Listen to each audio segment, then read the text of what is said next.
if dissenters are punished and can anticipate they're going to be punished, then you might have a situation where no one actually believes something, but everyone believes that everyone else believes it. And therefore, no one is willing to be the little boy that says the emperor is naked.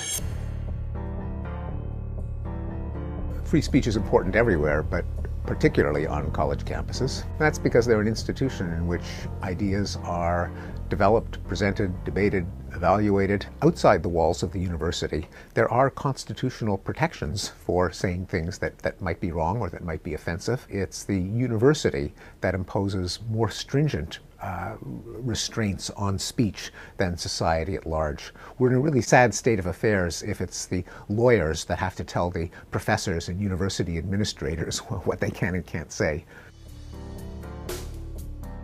In order that ideas be brought to light and evaluated, including ideas that we may all believe that may be wrong. It's happened in history many times. It's essential that there be a space in which those ideas can be stated explicitly and evaluated.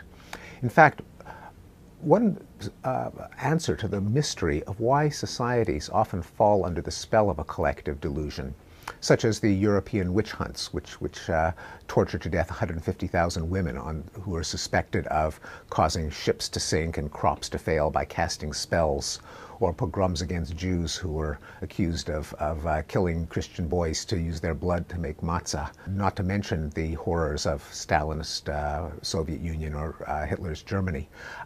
You look at them retrospectively and you say, how could everyone have been so mad?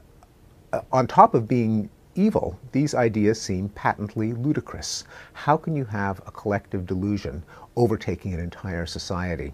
And it looks like one of the answers is if dissenters are punished and can anticipate they're going to be punished, then you might have a situation where no one actually believes something, but everyone believes that everyone else believes it. And therefore, no one is willing to be the little boy that says the emperor is naked. And this pluralistic ignorance, as it's sometimes called, is easily implemented when you have the punishing or censoring of unpopular views. Well, taboo itself is an interesting psychological topic. Why are certain thoughts sinful to think, given that they harm no one? And there's a theory that comes from the psychologist Philip Tetlock that the psychology of taboo comes from the need to protect certain sacred relationships that we have.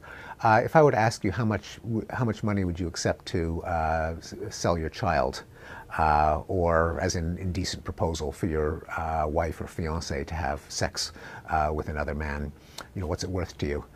The usual response is not, well, what are you offering? It's, maybe I can do better. It's I'm outraged even to contemplate that indecent proposal. So in our intimate relationships, there is a certain logic to keeping certain thoughts just out of bounds. Just don't go there. That's the kind of relationship we have. That's the kind of person I am. That's the esteem with which I hold you. It just becomes maladaptive when you apply the logic of intimate relationships to the sphere of ideas, where by entertaining a particular idea, you're basically betraying your solidarity with the tribe. As with families, as with couples, coalitions of people, probably originating from our tribal psychology, are held together by shared beliefs that one dare not question. In particular, betrayal of the group. That's a bit of our psychology that may have made some sense in a Hobbesian world of tribe against tribe. But when the coalitions are political parties or schools of thought or scientific theories, the psychology of taboo can really get in the way of finding the truth or of figuring out the best way to run our affairs. The doctrine of political correctness was a reaction to some genuinely upsetting developments, pseudoscientific theories of racial inferiority, the oppression of women. And as a backlash to those views, many intellectuals in the 20th century embraced the idea that the mind is a blank slate. That is, that we are born with no talents or temperaments. Everything is inscribed by parents and culture and society. That was an appealing idea because it meant if there's nothing in the mind at birth, that means that differences between the races are impossible. Differences between men and women are impossible because there's nothing there on the slate to begin with. Differences between among individuals within a society that might lead some to become rich and some to become poor, those were impossible in principle. So it seemed like an appealing idea.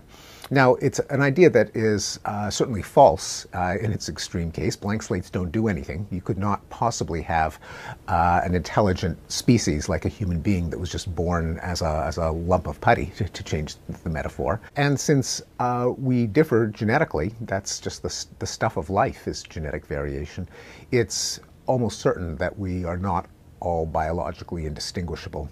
So does that mean we have to go back to the old days where women had to stay in the kitchen with the children and that races were arranged along a hierarchy? No, of course not, because those ideas are also absurd for a number of reasons. One of them is that even when group differences exist, they always consist of overlapping distributions, two overlapping bell curves, and so you know very little about an individual just by knowing what sex or race or ethnic group he or she belongs to. It's you always get much more information by assessing the traits of that guy or that woman. We can still be completely fair, non-racist, non-sexist, make no invidious distinctions, even as we acknowledge the plain truth that not all of us are interchangeable with one another. You wonder why the data that I've presented in Better Angels, Far Nature, namely that violence has declined on so many scales of time and magnitude, could be seen as itself a politically incorrect claim. You think, gee, well, it shows that our efforts to make the world a better place have succeeded. It's a kind of an empowerment of progressive causes, like the reduction of racism and sexism that is behind the decline of lynching and racial pogroms and rape and domestic violence. So you think that especially progressives should celebrate this, but often the reaction is more one of anger and denial. And I think it's because the fear is that if you say that things have gotten better, then maybe you'll kind of take the heat off. Maybe people will say, well, we're living in a good society after all. We can relax our efforts to drive violence down, which I think is exactly wrong. I think, in fact, if people become fatalistic, if they think, well, what's the point of trying to make the world a better place? People will screw it up no matter what you do. That's the license for complacency.